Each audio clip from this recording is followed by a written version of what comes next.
Pengertian hak dan kewajiban. Hak dan kewajiban adalah dua hal yang tidak terpisahkan. Keduanya saling mengandaikan, bagaikan dua sisi dari mata uang yang sama. Keduanya berperan penting untuk mengatur nilai dan pola perilaku seorang individu. Kewajiban adalah instrumen untuk mewujudkan hak-hak yang dijamin oleh berbagai norma, seperti norma sosial dan norma hukum. Pemenuhan kewajiban oleh setiap individu merupakan prasyarat bagi terlaksananya hak semua orang. Oleh karena itu, hubungan antara hak dan kewajiban terlihat antara lain pada kenyataan bahwa hak seseorang menyeratkan kewajibannya terhadap orang lain. Itu ada hak dan kewajiban sebagai warga sekolah. Hak sebagai warga sekolah yang pertama adalah mendapatkan perlakuan yang adil dari seluruh warga sekolah tanpa memandang latar belakangnya. Yang kedua, mendapatkan perlindungan di area sekolah serta suasana yang kondusif untuk belajar. Yang ketiga, mendapatkan ilmu pengetahuan serta menggunakan fasilitas dan layanan pendidikan. Setelah itu ada kewajiban sebagai warga sekolah. Yang pertama adalah menghormati para guru, para staf, dan menghargai murid yang lain tanpa membeda-bedakan. Yang kedua adalah mengenakan pakaian seragam sekolah sesuai dengan hari yang telah ditentukan. Yang ketiga, mengerjakan tugas dan mengumpulkan tugas tepat waktu. Setelah itu ada hak dan kewajiban sebagai warga masyarakat. Hak sebagai warga masyarakat yang pertama, mendapatkan akses dan pelayanan masyarakat. Yang kedua, mendapatkan kesempatan untuk mengemukakan pendapat. Yang ketiga, mendapatkan perlindungan dan aman dari segala bentuk gangguan. Kewajiban sebagai warga masyarakat yang pertama adalah menghormati warga lain tanpa memandang perbedaan agama, suku, ras, atau golongan. Yang kedua, menghormati pendapat orang lain yang berbeda dengan pandangan sendiri. Yang ketiga, mendukung upaya menciptakan lingkungan yang rukun dan kondusif. Terakhir, ada hak dan kewajiban sebagai warga negara. Hak sebagai warga negara yang pertama adalah mendapatkan perlakuan yang sama di hadapan hukum. Yang kedua, bebas dari perlakuan yang bersifat diskriminatif atas dasar apapun. Yang ketiga, mendapatkan jaminan kemerdekaan tiap warga untuk memeluk agama apapun. Kewajiban sebagai warga negara yang pertama adalah menaati hukum dan pemerintahan. Yang kedua, ikut serta dalam upaya pembelaan negara. Dan yang ketiga, menghormati hak asasi manusia orang lain. Kedua adalah bela negara sebagai hak dan kewajiban. Bela negara adalah hak dan kewajibannya ditentukan pada pasal 27 ayat 3 Undang-Undang Dasar Negara Republik Indonesia tahun 1945. Yang pertama, ada hakikat bela negara. Kesadaran bela negara pada hakikatnya adalah kesediaan bakti pada negara dan kesediaan berkorban membela negara. Yang kedua adalah landasan membela negara. Landasan bela negara dibagi menjadi 3. Yang pertama, landasan ideal, yaitu Pancasila yang beralasan mendorong pembentukan negara Republik Indonesia dengan mewujudkan cita-cita bangsa Indonesia. Yang kedua, landasan konstitusional. Terdapat ketentuan sesuai pasal 27 ayat 3, pasal 30 ayat 1, dan pasal 30 ayat 2. Yang ketiga adalah landasan operasional. Berbagai peraturan yang merupakan penjabaran ketentuan dalam landasan konstitusional dalam ketetapan MPR Undang-Undang. Yang ketiga, bentuk-bentuk bela negara. Bentuk-bentuk bela negara dibagi menjadi 4. Yang pertama, pendidikan kewarganegaraan. Yang kedua, pelatihan dasar kemiliteran. Yang ketiga, pengabdian sebagai prajurit TNI. Yang keempat, pengabdian sesuai dengan profesi. Setelah itu yang keempat adalah nilai-nilai bela negara. Nilai-nilai bela negara dibagi menjadi 5. Yang pertama, cinta tanah air. Yang kedua, kesadaran berbangsa dan bernegara. Yang ketiga, Pancasila. Yang keempat, rela berkorban untuk bangsa dan negara. Dan yang kelima, memiliki kemampuan bela negara. B. Peran dan kedudukan warga negara Indonesia. 1. Hakikat penduduk dan warga negara. Pengertian penduduk. Semua orang yang bertempat tinggal atau mendiami suatu wilayah negara yang tunduk terhadap peraturan dan kekuasaan negara. B. Pengertian warga negara. Menurut KBBI, sebuah negara atau bangsa berdasarkan keturunan, tempat kelahiran yang mempunyai kewajiban dan hak penuh sebagai seorang warga negara itu. Warga negara, seseorang berdasar hukum merupakan anggota dari wilayah negara yang bersangkutan dengan memiliki status warga negaraan asli maupun keturunan asing. Non warga negara, seseorang berdasarkan hukum bukan merupakan anggota dari wilayah negara yang bersangkutan memiliki status warga negaraan asli maupun keturunan asing. 2. Peran dan kedudukan sebagai warga negara. Peran warga negara Indonesia yang pertama, peran dalam bidang hukum. Taat terhadap hukum yang berlaku. Yang kedua, membantu proses pembuatan hukum. Yang ketiga, mendukung dan menanggapi pembuatan menteri hukum. Yang kedua, ada peran dalam bidang politik. Yang pertama, menjadi anggota partai politik atau organisasi politik. Yang kedua, mengupayakan terjadinya integrasi sosial. Yang ketiga, ikut serta dalam pemilihan umum.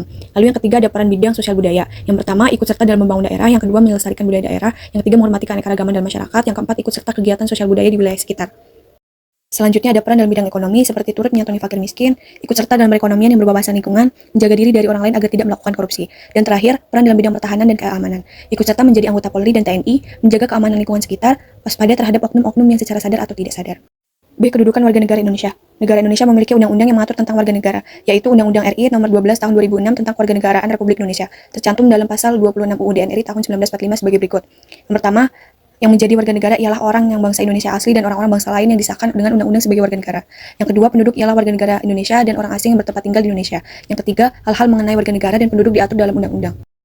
Kedudukan warga negara Indonesia berdasarkan asas-asasnya. Yang A, asas warga negaraan umum seperti asas ius sanguinis, law of the blood, asas ius soli, law of the soil, asas kewarganegaraan tunggal, dan asas kewarganegaraan ganda. Yang B, asas kewarganegaraan khusus seperti asas kepentingan nasional, perlindungan maksimum, kesamaan di dalam hukum dan pemerintahan, kebenaran substantif, non-diskriminatif, pengakuan dan penghormatan terhadap hak asasi manusia, keterbukaan dan publisitas.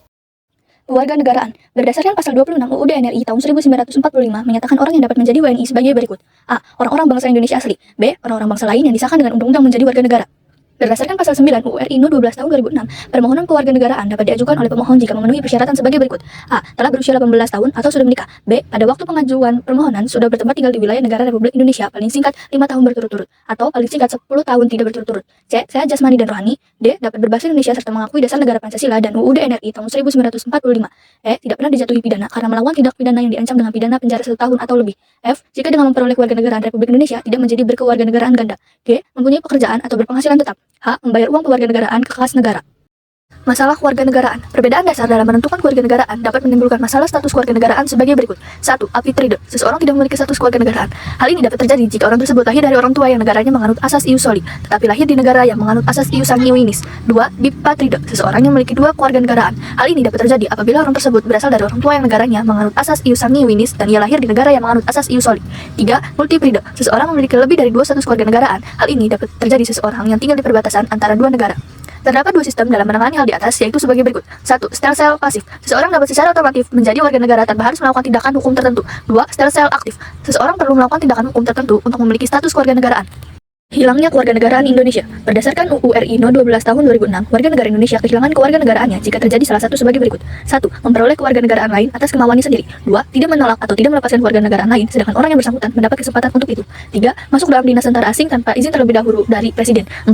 Mempunyai paspor atau surat yang bersifat paspor dari negara asing, atau surat yang dapat diartikan sebagai tanda kewarganegaraan yang masih berlaku dari negara lain atas namanya. 5. Secara sukarela mengangkat sumpah atau menyatakan janji setia kepada negara asing atau bagian dari negara asing tersebut. Persamaan kedudukan warga negara. 1. Hakikat persamaan kedudukan warga negara. Di Indonesia, UUD NRI tahun 1945 mengatur mengenai persamaan kedudukan warga negara ini. Persamaan kedudukan warga negara dalam ilmu politik disebut dengan persamaan politik atau political equality. Menurut Austin Daney, persamaan politik adalah keadaan di mana setiap anggota masyarakat memiliki kesempatan yang sama sebagaimana yang lainnya untuk berpartisipasi dalam proses pembuatan keputusan politik negara. Adapun dimensi prinsip persamaan menurut Harold Lasky adalah sebagai berikut. A. Tidak adanya keistimewaan khusus, dan B. Kesempatan yang sama diberikan kepada setiap orang. A. Persamaan kedudukan dalam bidang hukum dan politik. Pasal 27 ayat 1 menyatakan segala warga negara bersamaan kedudukannya di dalam hukum dan pemerintahan dan wajib menjunjung hukum dan pemerintahan itu dengan tidak ada kecualinya. Adapun pasal 28 I ayat 2 menyatakan setiap orang berhak bebas dari perlakuan yang bersifat diskriminatif atas dasar apapun dan berhak mendapatkan perlindungan terhadap perlakuan yang bersifat diskriminatif itu. Dengan demikian, ketentuan dalam kedua pasal tersebut setidaknya membawa implikasi bahwa yang pertama, tidak boleh ada pengistimewaan dan diskriminasi atas dasar apapun, misalnya ras, agama, gender, golongan, budaya, dan suku kepada warga negara, baik individu maupun kelompok masyarakat tertentu. Yang kedua, secara hukum, tiap warga negara harus memiliki kesempatan yang sama dalam berbagai bidang kehidupan. Pasal-pasal Undang-Undang NRI tahun 1945 yang mengatur hal tersebut antara lain: yang pertama, pasal 28 ayat 1. Setiap orang berhak atas pengakuan, jaminan, perlindungan, dan kepastian hukum yang adil serta pengakuan yang sama di hadapan hukum. Yang kedua, pasal 28D ayat 3. Setiap warga negara berhak memperoleh kesempatan yang sama dalam pemerintahan. Yang ketiga, pasal 28E ayat 3. Setiap orang berhak atas kebebasan berserikat, berkumpul, dan mengeluarkan pendapat.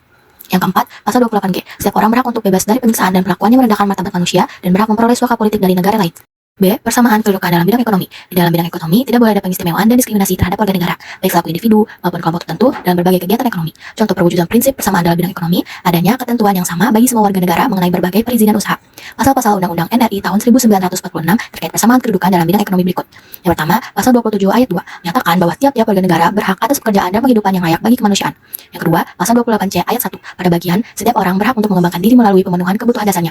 Yang ketiga, pasal 28D ayat 2 menyatakan bahwa setiap orang berhak untuk bekerja serta mendapat imbalan dan perlakuan yang adil dan layak dalam hubungan kerja. Yang keempat, pasal 28H ayat 2 menyatakan bahwa setiap orang berhak mempunyai hak milik pribadi dan hak milik tersebut tidak boleh diambil alih secara sewenang-wenang oleh siapapun. C. Persamaan kedudukan dalam bidang keagamaan dan sosial budaya. Pasal-pasal Undang-Undang NRI tahun 1945 terkait persamaan kedudukan dalam bidang keagamaan dan sosial budaya adalah sebagai berikut. Yang pertama, pasal 31 ayat 1 menyatakan bahwa setiap warga negara berhak mendapat pendidikan. Yang kedua, pasal 28E ayat 1 pada bagian setiap orang bebas memeluk agama dan beribadah menurut agamanya, memilih pendidikan dan pengajaran. Yang ketiga, pasal 28E ayat 2 menyatakan bahwa setiap orang berhak atas kebebasan meyakini kepercayaan, menyatakan pikiran dan sikap sesuai dengan hati nuraninya. Yang keempat, pasal 28F ayat 2 menyatakan bahwa setiap orang berhak untuk berkomunikasi dan memperoleh informasi untuk mengembangkan pribadi dan lingkungan sosialnya, serta berhak untuk mencari, memperoleh, memiliki, menyimpan, mengolah, dan menyampaikan informasi dengan menggunakan segala jenis saluran yang tersedia. Yang kelima, pasal 28I ayat 3 menyatakan bahwa identitas budaya dan hak masyarakat tradisional dihormati selaras dengan perkembangan zaman dan peradaban. Yang keenam, pasal 29 ayat 2 menyatakan bahwa negara menjamin kemerdekaan tiap-tiap penduduk untuk memeluk agamanya masing-masing dan untuk beribadah menurut agamanya dan kepercayaan itu.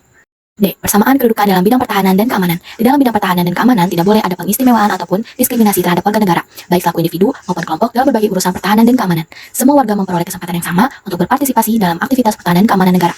Contohnya, pasal 30 ayat 1, yaitu tiap-tiap warga negara berhak dan wajib ikut serta dalam usaha pertahanan dan keamanan negara. Perwujudan prinsip persamaan dalam bidang pertahanan dan keamanan, contohnya adanya persamaan kesempatan bagi semua warga negara untuk terlibat dalam menjaga keamanan lingkungan masing-masing.